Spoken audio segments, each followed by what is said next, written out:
welcome back to my channel. Today I want to talk to you about this little problem that I've been having, which is how to get consistent colors when you're trying to work super custom.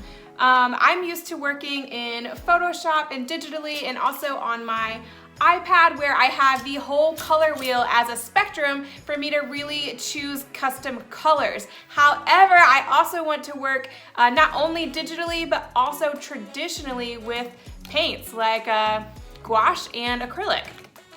And I've been finding that, I don't know, maybe I'm just impatient, but I don't want to spend a ton of time trying to mix and figure out custom colors for my paints. So I found this awesome tool online, which I will show you in just a minute. But first I want to tell you that if you are a designer, you are probably used to working with Pantone colors, and the amount of colors we have in a swatch book like this. Now this is the Fashion and Home swatch book because, as most of you know, I am a textile designer and surface pattern designer, as well as getting into some illustration now, but the amount of colors you get in a Pantone book like this is really amazing, and this system is universal. So if you're working with a factory or other companies, they are gonna know the exact color reference when you're using Pantone, which is why I always like to start out my color palette with Pantone chips. So I have created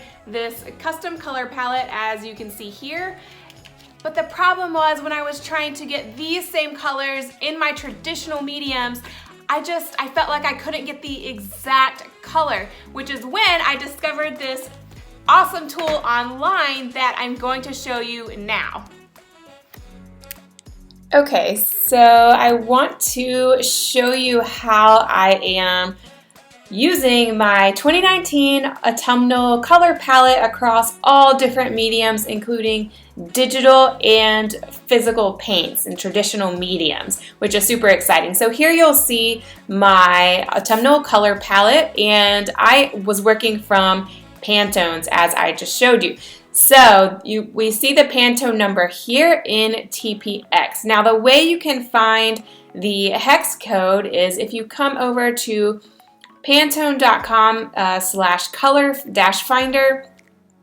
You want to make sure that you are in the right Pantone system. So I am using TCX, which is for fashion, textiles, and home. So that's definitely the system that I like to use, but make sure that you are in the right system if you are perhaps using a different system. So I set up some other pages down here, and for my acrylic mixes, I'm just going to show you real quick how it can find the hex code and the RGB code so that I can have the exact color when I am working digitally. So I'm just going to copy this number over here and bring it over to Pantone.com and paste this number here. So you can see it, the Pantone shows up perfectly right here. I'm just going to click on it, and it shows me the hex code and the RGB code. So I am just going to copy this code and bring it into my spreadsheet here. And I'm also going to copy the RGB code.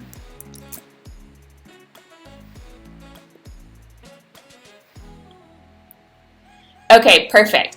Now, you may be wondering, okay, so that's great, but how am I supposed to know how to get this exact color when I am mixing paints? So there is this new tool that's out that I'm absolutely obsessed with by Sensual Logic, and it is their paint maker that shows you exactly the colors that you need to mix. So you again want to make sure that you're in the right system, and I am using Liquitex Heavy Body Acrylics, so make sure that you select that, and then you can come down and either type in the RGB or the hex code from here. So I am again just going to copy and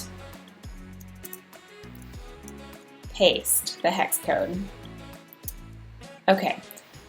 Now you have to click on this little button, and you want to make sure that you're in the right, kind of measurements. You can do it by percentage or by weight, but I like to do it by parts just because that's easier for me. So you can go ahead and click on Calculate Recipes.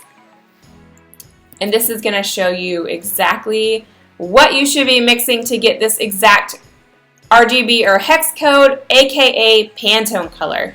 So this is a really seamless, amazing way to work both digitally and traditionally in the exact same colors.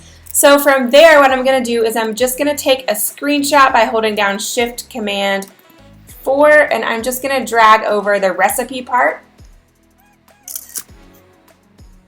Okay, and I'm going to come back to my spreadsheet. I've already kind of carved out this nice space to put my screenshot, and I'm going to click on Insert Image and Image in Cell. And you guys have no idea how happy this makes me that they finally included that you can drop an image inside a cell and just instead of just on top of it. So that makes me very happy. Okay, so we're going to paste in the screenshot, and it should appear in just a second. There we go. And you have 3 different recipes that you can use to get this exact color, which is amazing. So I have created a drop-down menu here for the list of colors that I already have in acrylics. So you can create a drop-down menu in your spreadsheet. I'm just going to click on T to bring up the titanium white. And this is going to show me what colors I already have. So let's see. Medium magenta I have. Cerulean blue I do not have. Okay, so that's going to be one that I need to buy if I want to use this recipe. But I do have this crimson color. Okay, perfect. All right, so let's see. The white I have, the magenta I have, and let's see, burnt sienna. Perfect. So now I know that I already have these 3 colors, so I can use a recipe number 2. Now, this is quite a lot of white, but you just want to make sure that, you know, you can probably kind of eyeball this because I don't know if anyone's going to take the time to actually measure 48 different measurements per 8 per 1. But some of the other measurements are a lot easier. Let's see if I can scroll up and see. So yeah, so for example, take this green blue slate. It's 2 cobalt blues to 2 vivid limes to 1 titanium. So that's pretty easy to actually measure out. Now you can use this tool 50 times for free, and you can also save your palette here. So if I'm really liking this color, I can just click on the plus sign and it will show up down here. So this may seem like a little bit of a tedious process, and maybe I am being a little bit precious about my colors, but I really want to get my style consistent when I'm working digitally as well as traditionally when I am painting. And so in order for those 2 styles to look really cohesive, I felt that I needed to get these exact colors right when I was working traditionally. Okay, so here we have this palette that I made where I'm going to paint different little swatches of the colors that I'm mixing. So you'll see I have, they flip up and the recipe is on the back. So I went a little bit overboard on this probably, but it is going to be very organized and I know exactly what Pantone it coordinates to. And there's a section for the gouache and this section for the acrylic paints. And so I'm going to refer to the recipes that I found online, and I'm going to mix the paints in these little 2-inch jars. Which I think will be still airtight and perfect so that I can continue using these paints over and over again.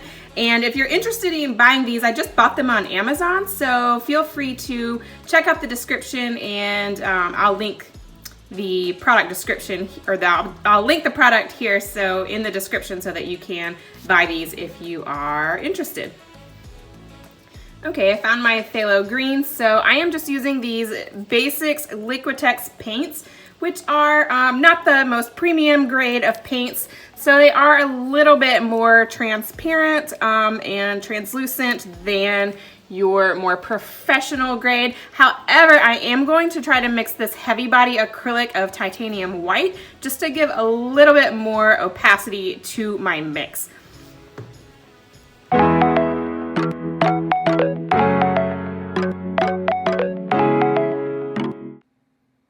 Okay, so I'm starting out with my very first Pantone color, Garden Topiary, and I am actually measuring out exactly the way the formula says with measuring my little measuring tablespoon here. So don't tell my husband that I'm using our kitchen utensils to measure out paint.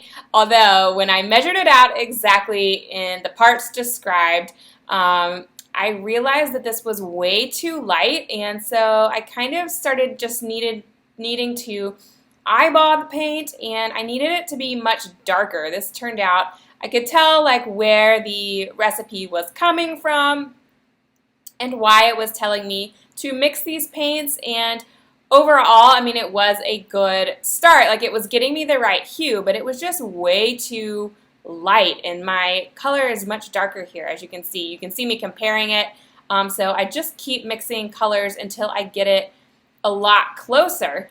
Sometimes it's looking a little bit more yellow, and I finally got that one right. But as you can see, I kind of learned my lesson with this first color, and I decided to use all the paints that the recipe told me to use. However, I didn't measure exactly with the tablespoon moving forward, because it was not giving me an exact, precise color, as I expected. So don't waste your time doing that. You can try to eyeball it. Just obviously, if there's a ton of white and just a little bit of a certain pigment, or equal parts certain pigments, you can eyeball that. And then as you're mixing your paint, just make sure you leave room in the jar so that you can continue adding and adjusting the color as needed. And another thing is that these acrylic paints tended to dry rather a lot darker than the wet paint looked. So just keep that in mind when you are working.